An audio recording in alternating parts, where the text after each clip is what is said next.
Hey everybody, Movie Reviewer Next Door here, and well, I just lost my words for a second. I just saw another movie, and that was 24 Hours to Live. It's kind of hard to see, but that's the poster. This is a 2017 sci-fi action film directed by Brian Smers, and it stars Ethan Hawke, Zhu King, I think is how you say it, Paul Anderson, Rutger Hauer, and Liam Cunningham. In this film, an assassin seeks redemption after being given a second chance to live. Excuse me. So, what did I think of 24 Hours to Live? Well, this is another one of those films I've seen multiple times, wanted to give it another shot, see what I thought about it this time, and I still really love it. It's not quite a 10 out of 10. It's not quite like, oh, you must see this, but I do really recommend it though. Um, because when I give something a 10 out of 10, that doesn't mean it's perfect or anything. It doesn't mean that it's all the time a fantastic movie, but it's more likely a movie that I'm like, you have to see it. But I do still really recommend this film. It is a very fun, very brisk action film. It doesn't outstay its welcome. Without the end credits, the film is about 87 minutes. It doesn't drag in any places. And Ethan Hawke makes for a pretty great protagonist in an action film. I hope to see him in more action films after this because he really does kill it here.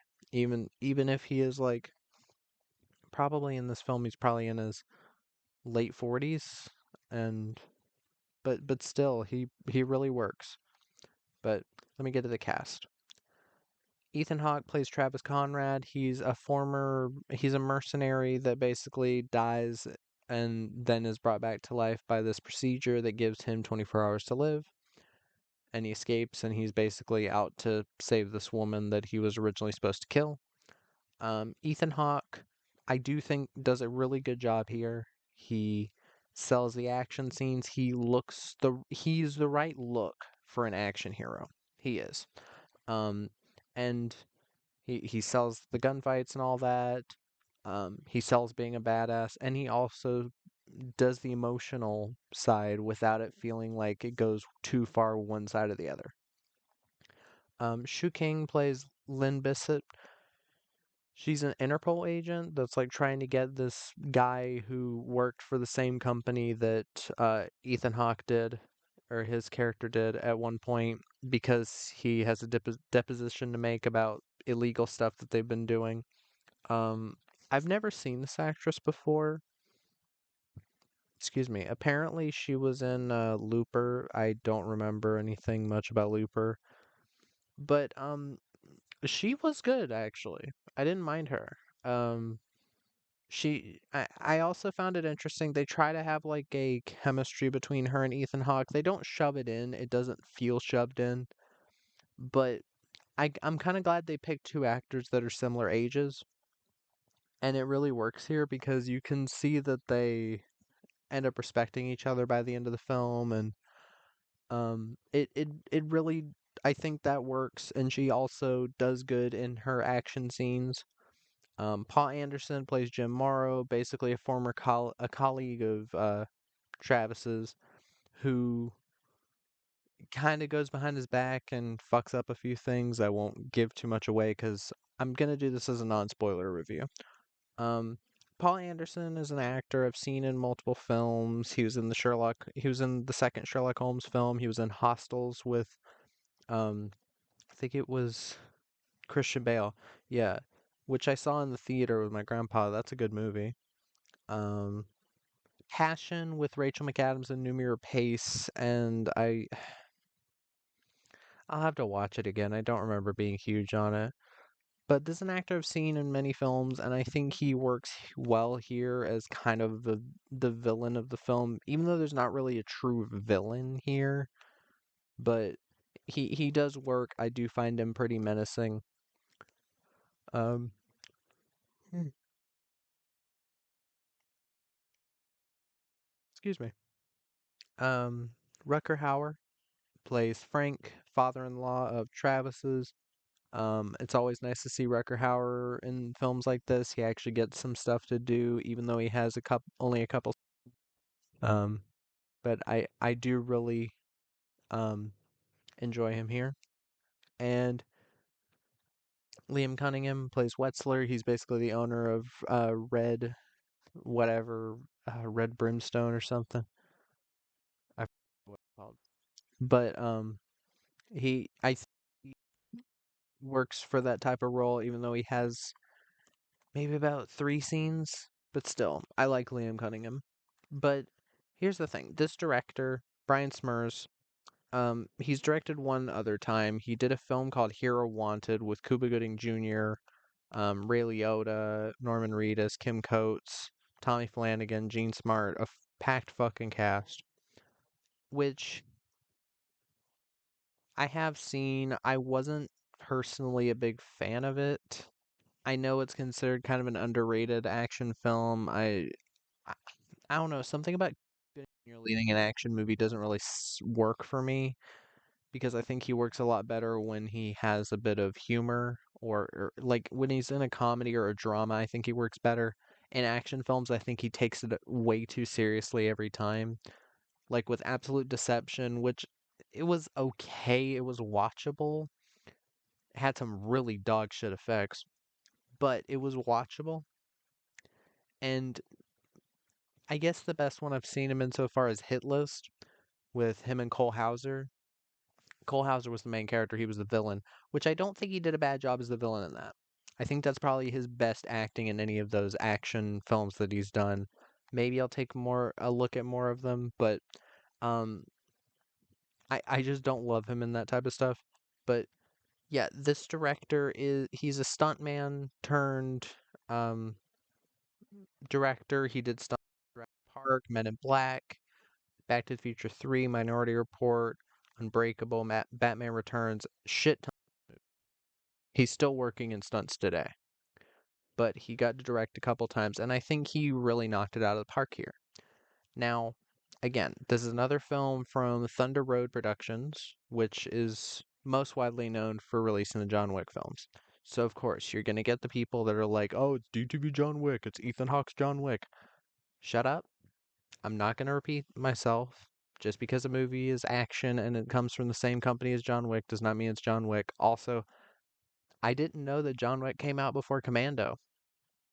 I didn't know one man army action films after John Wick just meant that they were copying John Wick and not Commando or anything, but what do I know? I'm just some idiot on the internet. But 24 Hours to Live, I say sci-fi. There's a slight sci-fi influence in here in the fact that the main character has 24 hours to live. He has a thing on his wrist, kind of like in the film In Time with Justin Timberlake and Amanda Seyfried. Um, I think Cillian Murphy was the villain in that, but where they have the amount of time they have left to live on their wrist. This film has a very similar thing to that. He has 24 hours to live. Every time it's counting down, it's on his wrist, like that. I keep over explaining it. And he basically is trying to help this woman get this SD card with video of a deposition to the authorities so that they can expose this company that's been using militia, and they've been doing experiments on African people in villages under the guise of, oh, they raise money to like give them schooling and all that, which maybe this is some type of um commentary on something. I'm not trying to read into that. I'm trying to enjoy this as an action movie, and as an action movie it works very well. There's plenty of action in the film. There's a really nice car chase in the film that isn't overly edited. I can tell what's happening. This the amount of people that say like the Bourne films are using the handheld or shaky cam thing well, or they say, "Oh, that's not shaky cam, that's handheld cam. It's shaky cam in every other movie other than the Bourne films because the Bourne films are perfect." Um, in the Bourne films, I do see that as shaky cam. It feels like they're shaking the camera to hide the fact that Matt Damon can't do his own fucking stunts, which means they should have gotten a stunt double and shot it from the neck down or something like that. That would have looked a lot better. But anyways, this film, it doesn't shake the camera too much or too bad. It's just enough to like add a bit of energy, and it does. Um, you don't need to do that, but it still works for this. At no point confused on what was happening during an action scene. It didn't feel like they were just doing it to hide bad effects because the from what I've been told, this film has does use CGI blood like the John Wick films, but here it looks a lot better than the John Wick films. Like there's a bit where Ethan Hawke's character gets shot in the chest twice, and you see the blood like drip out down his shirt, and I was like, "Wow, that looks really good." The CGI blood in this film does look really good. Now, maybe they're using squibs alongside CGI blood. If so, then that might be a part of it that they're mixing the CG with a practical effect. But for the most part, the CGI blood looks really good. There have to be some practical effects. I because a lot of the bloodier stuff does look really good. But yeah, I definitely say this film is more brutal than John Wick Chapter 4, which I can't remember anything brutal happening in John Wick Chapter 4 because it felt like a fucking Fast and Furious movie. But yeah, like the people comparing this, just stop comparing every action movie that comes out to John Wick. Stop comparing every movie where it's a guy getting revenge, or this isn't really getting revenge, but a one man army, uh, shady government organization or shady assassin company thing. Like, stop comparing all of those types of movies. It's really embarrassing. But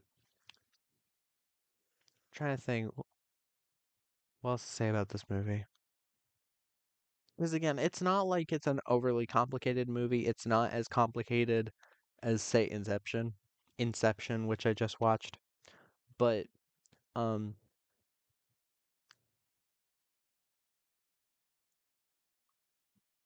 I will say, if I were to have one issue with this film, the ending, I can go back and forth. It's not like it was unexpected. Do I think the ending ruins the movie? No, but part of it was a little disappointing because I thought they were setting up a very obvious but satisfying ending. The ending kind of left me a little bit blue-balled, a tiny bit, but it's not enough to ruin anybody's enjoyment of the film, I don't think. But yeah, um, that's about all I have to say. This is a fun action movie. Um, really nice choreography, really nice gunfights. And again, Ethan Hawke is a legitimate badass in this. So that's all I really have to say. Um, that was my review of 24 Hours to Live. If you've seen the film, let me know what your thoughts are down in the comments below. If you have any recommendations, put them down there as well. And movie reviewer next door.